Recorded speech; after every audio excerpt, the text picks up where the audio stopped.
दोस्तों भी आपकी सेवा में पेश था वंदना कार्यक्रम, जिसे न्यू यादव सरगम डांस पार्टी की सभी अभिनेत्रियां आपकी सेवा में पेश कर रही थी।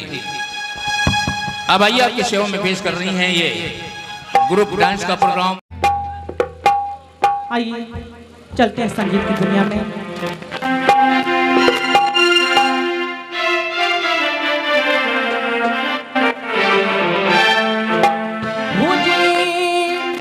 हमरा किया पन बनावल हो जी, हमरा किया पन बनावल आज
साचा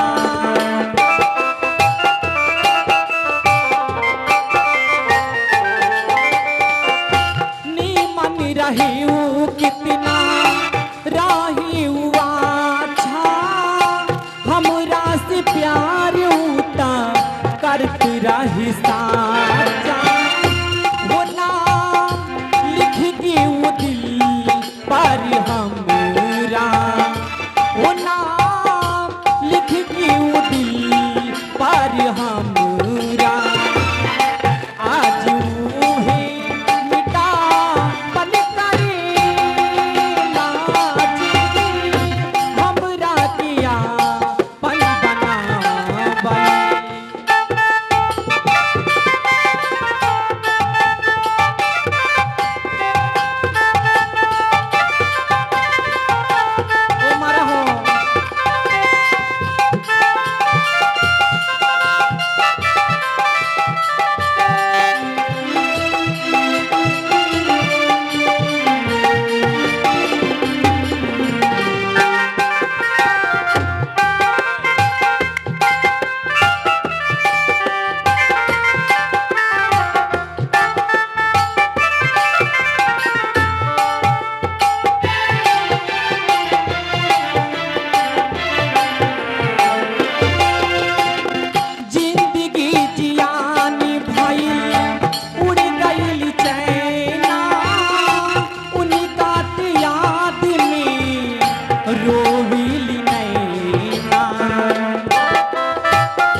तू ही दगा दिला कि जिंदगी बन के तू ही दगा दिला, नींद आइल मगर तुरंत तू ही जगा दिला। प्रीत लमनवा कब से बेचैन बा, प्रीत लमनवा कब से बेचैन बा, मुंह मिला के खुद तू ही घुमा लेला।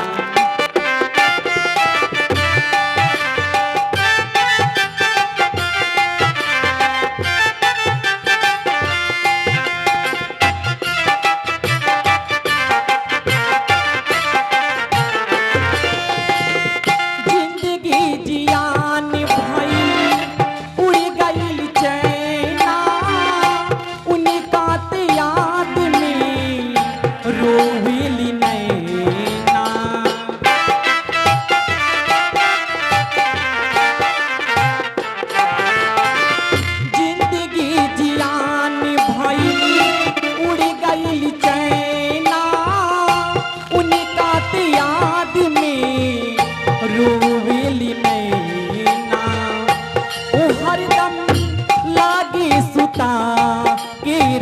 सीवा ओ हरदम लागे सुता के रखी सीवा